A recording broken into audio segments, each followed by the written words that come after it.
నమస్కారం గురుగారు. శ్రీమాత్రి నమః. గురుగారు, ఆషాఢ మాసం వచ్చింది అనగానే తెలంగాణలో మామూలు హడావిడి, మామూలు సందడి ఉండదనే చెప్పాలి. ఏంటా సందడి అంటే బోనాలు. అసలు హడావిడి బీభత్సంగా ఉంటుంది. బోనాల హడావిడి. బోనాలు వచ్చాయి అంటే అదొక పండగ వాతావరణం. చాలా మంది అంటే అది మన తెలంగాణలో ఒక సాంప్రదాయం, చాలా విశేషమైనటువంటి సాంప్రదాయం. చాలా అద్భుతంగా జరుపుకుంటారు మన తెలంగాణలో. బోనాల పండగ అంటే ఒక నెల రోజుల పాటు ధూమ్ధామ్ ప్రోగ్రామ్ అని చెప్పుకోవచ్చమ్మా. అయితే గురుగారు, ముందుగా మనకు బోనాల పండగ మొదలయ్యేది, బోనం సమర్పించేది గోల్కొండతో మొదలవుతుంది, లాల్ దర్వాజాతో ఎండ్ అయిపోతుంది బోనం సమర్పించడం అనేది. అసలు ఎప్పటి నుంచి వచ్చింది గురుగారు ఈ ఆచారం అనేది, బోనం సమర్పించటము? అసలు ఎందుకు సమర్పించాల్సి వచ్చింది? దీని వెనకాల ఆంతర్యం ఏంటి గురుగారు, తెలియచేయండి. తప్పకుండా అమ్మ. ముందుగా ప్రేక్షకులందరికీ శ్రీమాత్రే నమః, శ్రీ గురుభ్యో నమః. నమో దేవ్యై మహాదేవ్యై శివాయై సతతం నమః. నమ ప్రకృత్యై భద్రాయై నిహతాం ప్రణతాస్మిత. అయితే దీని గురించి చెప్పాలంటే పూర్వకథ ఒకటి చెప్తాను. అలాగే గురుగారు. పూర్వకాలంలో ఏంటి అంటే ఒక గ్రామం కానీ ఒక ఊరు కానీ కరువు కాటకాలతో ఇబ్బందులు పడుతున్నాయి అని అన్నప్పుడు దైవికపరమైనటువంటి సహాయం అర్థించడానికి, ఆ తల్లిని వేడుకోవడానికి చాలా మట్టుకు పూర్వకాలంలో బోనాల పండగ అని చెప్పి చేసేవారు. అంటే అమ్మవారికి సంబంధించినటువంటి కార్యక్రమం ఇది. ఈ బోనాలు దేనికి తీస్తారంటే ఇవి ఎక్కువగా గ్రామ దేవతలకు, అలాగే ఊరు చివరిలో ఉన్నటువంటి దేవతలకు, కొంతమంది కుల దేవతలకు తీసేటటువంటి విధానాలు, పద్ధతులు ఎక్కువగా ఉంటాయి. అయితే ఈ తెలంగాణలో ఈ పండగలు అనేవి ఎందుకు చేస్తారంటే ఎప్పుడూ కూడా గ్రామము, దేశము, రాష్ట్రము, దేశము, ప్రపంచము కరువు కాటకాలతో ఉండకూడదు అని తీసేటటువంటిది ఈ బోనం యొక్క ప్రత్యేకత. అలాగే ఆషాఢ మాసం వచ్చింది అంటే మనం ఊర పండగ చేస్తూ ఉంటాము. అంటే పూర్వకాలంలో దీన్ని ఏమంటారు అని అంటే గనక గ్రామం సుభిక్షంగా ఉండడానికి బలులు ఇచ్చేటటువంటి వారు. ఇప్పుడు కూడా అప్పట్లో ఎన్నో రకాలైన బలులు ఇచ్చేటటువంటి, ఇప్పుడు అంటే చిన్న చితక జంతు బలులు ఇచ్చేసేసి గ్రామం సుభిక్షంగా ఉండాలని చాలామంది కోరుకుంటారు. అలాగే ఈ ఆషాఢ మాసంలోనే, ఎందుకంటే ఆషాఢ మాసంలోనే వర్షాలు ప్రారంభమయ్యేటటువంటి క్రతువులు మొదలవుతాయి. మిరగం అయిపోయింది అని అంటే గనక వర్షాలు అనేటటువంటి మెల్లిమెల్లిగా ప్రారంభమవుతాయి. ఈ ఆషాఢ మాసంలో కూడా వర్షాలు అధికంగా పండి పశు సంపద, పాడి పంటలు ఎప్పుడు కూడా అభివృద్ధిలోకి ఉండాలి. అలాగే ప్రతి ఒక్క వ్యవసాయదారుడు రైతులకు సంబంధించినటువంటి ఏవైతే ఈ పాడి పంటలు ఉంటాయో అవి సమృద్ధిగా పండాలి అనేటటువంటి అంశంతో చేసేటటువంటివి ఈ బోనాలు. బోనాల ఉత్సవాలు అంటే గనక అమ్మవారి ప్రీతి కొరకు, అమ్మవారి యొక్క అనుగ్రహం పొందడానికి చేసేటటువంటివి ఈ బోనాల క్రతువులు.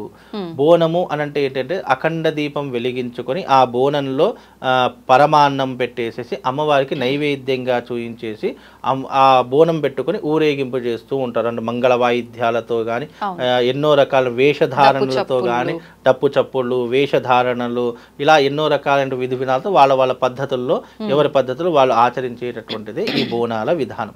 బోనములు అంటే అర్థం ఏంటి అంటే ఈ యొక్క యావత్ భారతదేశ ప్రపంచంలో కరువు కాటకాలు ఉండకూడదు కాబట్టి ఈ ఆషాఢ మాసంలో, అందుకే ఆషాఢ మాసంలో వారాహి అమ్మవారి యొక్క నవరాత్రులు కేవలం 9 రోజులే కాదు, దీనికి ఆషాఢ మాసంలో అమ్మవారికి ఆది నవరాత్రులు, మధ్య నవరాత్రులు, అంత్య నవరాత్రులు 3 నవరాత్రులు ఉంటాయి. మొదటి 9 రోజులు ఆది నవరాత్రులు, మధ్యలో ఉండేటటువంటి రోజులు మధ్య నవరాత్రులు, అంత్య నవరాత్రులు అంటే నెల ఆఖరిగా వచ్చేటటువంటి చివరి 9 రోజులు అంత్య నవరాత్రులు. కాబట్టి మొదటి నవరాత్రులకు అంత్య నవరాత్రులకు చాలా వ్యత్యాసం ఉంటుంది, చాలా ప్రాధాన్యత ఉంటుంది. అందుకే ఇక్కడ చూడండి, గ్రామ దేవతలకు సంబంధించినటువంటి పేర్లే ఇక్కడ వస్తాయి ప్రతి అమ్మవారికి చూసుకున్న.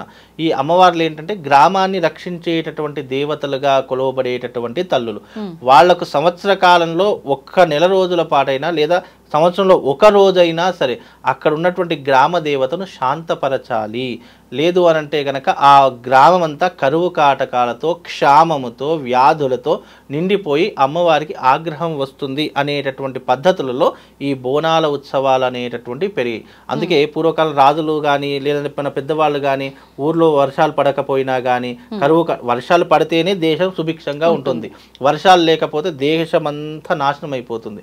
కనుక అలాంటి వర్షాలు ఎప్పుడైతే పడకుండా ఉంటాయో అప్పుడు కరువు కాటకాలు మొదలవుతాయి. కనుక ఈ ఆషాఢ మాసంలో వర్షాలు పడేటటువంటి అవకాశాలు ఉంటాయి. కాబట్టి ఈ సమయంలో వర్షాలు అధికంగా పండి ఈ యొక్క వ్యవసాయదారులు ఎవరైతే ఉంటారో వాళ్లకు పాడి పంటలు నాట్లు వేసుకోవడానికి సాగువంతమైనటువంటి భూమి అందరికీ కూడా ఉండాలి అని చెప్పేసి ఈ యొక్క బోనాల ఉత్సవాలు చేస్తున్నారు. ఇది మొదటగా మన యొక్క హైదరాబాద్ పట్టణంలో బోనాలు అనేటటువంటివి గోల్కొండలో శ్రీ మహాలక్ష్మి అమ్మవారి దగ్గర నుంచి మొదలుకొంటాయి.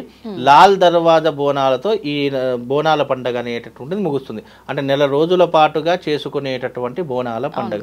మహంకాళమ్మ జాతర అని చెప్పేసి, లాల్ దర్వాజా జాతర, అలాగే ఈ శ్రీ మహాలక్ష్మి అమ్మవారు కొలువై ఉన్నటువంటి అక్కడ బోనాల పండుగ, లస్కర్ బోనాలు అని అంటారు. ఇలా చాలా అనేక రకములైనటువంటి పద్ధతులు. ఇవన్నీ ఏంటంటే గ్రామము, రాష్ట్రము, దేశము సుభిక్షంగా ఉండాలి. సుభిక్షంగా ఉండాలంటే వర్షాలు అధికంగా పడాలి. వర్షాలు పడితేనే తాగడానికి నీళ్లు దొరుకుతాయి, పంటలు పండడానికి నీళ్లు దొరుకుతాయి.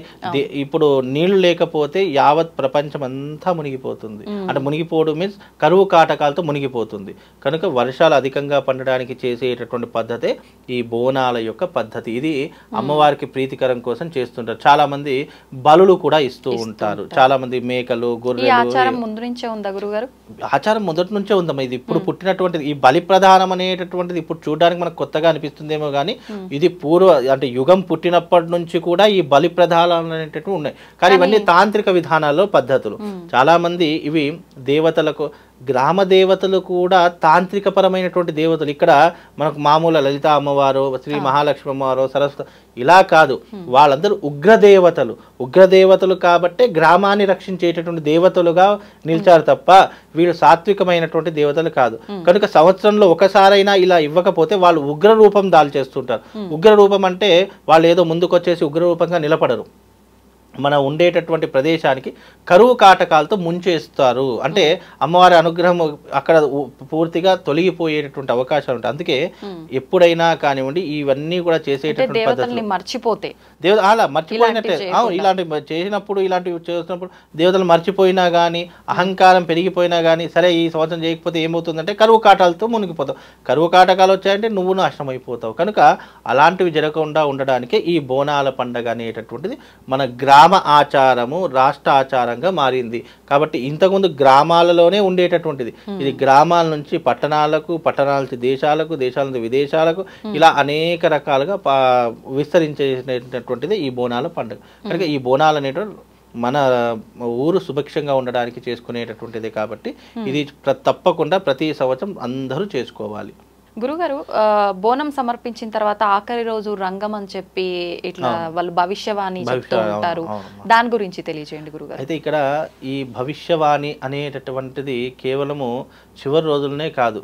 ఇవి అమ్మవారి యొక్క బోనాలు తీసుకుంటూ వెళ్తున్నాము అని అంటే కనుక చాలా మంది మనం కొన్ని సందర్భాల్లో వింటాం. అమ్మవారు వచ్చింది, అమ్మవారు పూనింది, అమ్మవారు నిజంగా ఇతనితో మాట్లాడిస్తుంది అనేటటువంటి ఏవైతే కొన్ని విషయాలు ఉన్నాయో అవన్నీ కూడా భవిష్యవాణికి సంబంధించినటువంటి అంశాలు. అంటే కొంతమందికి ఈ పచ్చికుండ ఎత్తుకొని తిరుగుతూ ఉంటారు.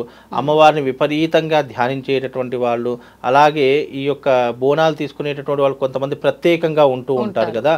అలాంటి వారికి ఈ అమ్మవారు పూనింది, అమ్మవారు వాళ్ళ చేతితో ఏదో వాళ్ళ నోటితో ఏదో పలికిస్తుంది అనేటటువంటి అంశాలు ఇవన్నీ నమ్మకానికి, విశ్వాసానికి కూడుకున్నటువంటి అంశాలు. ఇవి చాలా మంది కొంతమంది నమ్ముతారు, కొంతమంది నమ్మరు.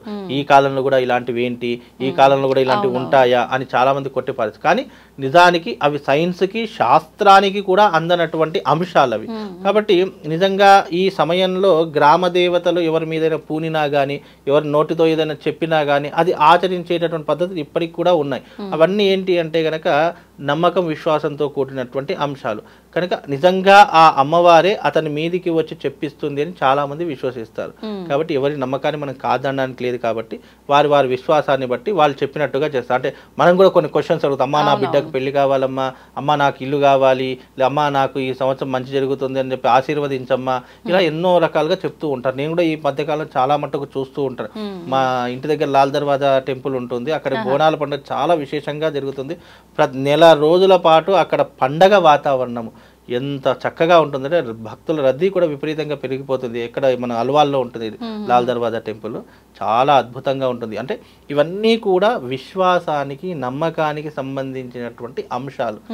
ఇవన్నీ కూడా ప్రకృతికి, అలాగే ఈ యొక్క అనేక రకములైనటువంటి ఆచారానికి సాంప్రదాయానికి ఇవన్నీ కూడా పట్టుకొమ్మలు అని చెప్పుకోవచ్చాం. ఎందుకంటే ఇవన్నీ కూడా ఆచరిస్తేనే ఇప్పుడు దేశం సుభిక్షంగా ఉంది. ఇప్పటికీ సకాలంలో వర్షాలు పడుతున్నాయి కనుక వర్షాల కోసం చేసేటటువంటిది ఈ బోనాల యొక్క పండగ అని చెప్పి మనం చెప్పుకోవచ్చమ్మా.